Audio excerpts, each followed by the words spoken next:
तर नमस्कार सर्वांना, स्वागत आहे तुमचं आमच्या गावाकडच्या ब्लॉगमध्ये।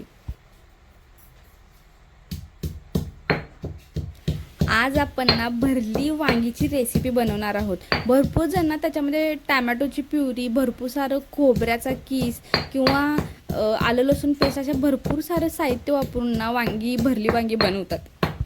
पण आपण ना आपल्या गावाकडच्या पद्धतीने म्हणजे साधी सोपी पद्धत वापरून आणि खूप कमी साहित्य वापरून अगदी चविष्ट अशी भरली वांगीची रेसिपी बनवणार आहोत। सुरुवातीला आपण ना थोड्याशाच लसणाच्या पाकळ्या आणि एक छोटासाच खोबऱ्याचा तुकडा आणि एक 2-4 काड्या कोथिंबीरच्या घेऊन ना हे व्यवस्थित खलबत्त्यामध्ये ना वाटून घेणार आहोत।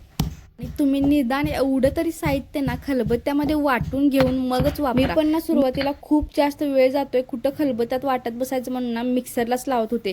पण काय माहिती का, खलबत्त्यामध्ये जे वाटून जे आपण वाटण करतो ना त्याची एक वेगळीच टेस्ट येते। आपण इथं शेंगदाण्याचा कूट घेतलेला आहे आणि शेंगदाणं वापरताना शेंगदाणे शक्यतो भाजूनच वापरा। शेंगदाणे शक्यतो वापरत जाऊ नका, कारण त्याचा टेस्ट ना वेगळाच लागतो। आता आपण खलबत्त्यामध्ये वाटून घेतलेले जे वाटण आहे ना ते ह्याच्यामध्ये मिक्स करणार आहोत आणि याच्यामध्ये आपण आता चटणी, मीठ, थोडंसं हिंग आणि हळद, आता हे सगळं मिश्रण ना आपण हातानेच मिक्स करून घेणार आहोत।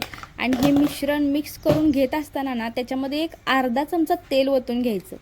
तेलामुळे ना पूर्ण मसाल्याला एकजीवपणा येतो। तुम्ही इथपर्यंतची सगळी प्रोसेस व्यवस्थित करून घेतला ना तर पुढची वांगी बनवायची जी पद्धत आहे ना त्यात काहीच नाही। आता ना आपण वांग्याचे एकाच 4 काप करून घेणार आहोत। वांग्याचे 4 काप करून घेतले ना त्याच्यामध्ये सुरुवातीला आळी वगैरे आहे काय हे सगळ्यात आधी चेक करून घ्यायचं आणि त्याच्यानंतर वांग्याला स्वच्छ धुवून घ्यायचं आणि मग त्याच्यानंतर त्याच्यात मसाला भरायला चालू करायचा। आता कुणाला ना वांग्याचे जे काटे असतात ते सुद्धा खायला आवडतात आणि जास्त देठ ना कोण शक्यतो काढत नाहीत, कारण देठ पण भरपूर लोकांना खायला आवडतो।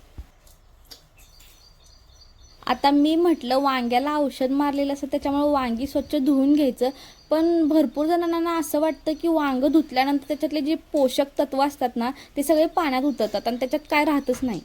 मग त्यांनी काय करायचं, वांग्याचे 4 काप केल्यानंतरला वांग्याला आतून पूर्ण मीठ लावून घ्यायचं। त्याच्यामुळे ना त्याच्यातले जे घटक असतात ना विषारी ते निघून जातात आणि वांग्याला पण ना एक वेगळीच टेस्ट येते।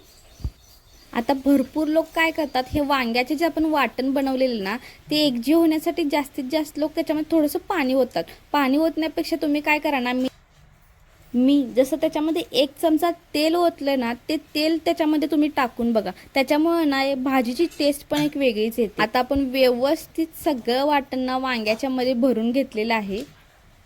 आता आपलं वांग व्यवस्थित भरून झाल्यानंतर ना आपण आता ते तेलामध्ये फोडणी टाकणार आहोत।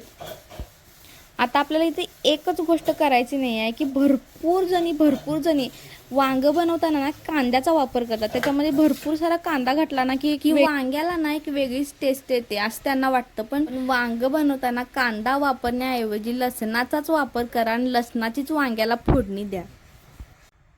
आता आपण याच्यामध्ये लसूण, खोबरं, चटणी, मीठ, मसाला सगळंच वापरलेलं आहे। त्याच्यामुळे आपण आता तेलामध्ये फोडणी टाकताना फक्त जिरे आणि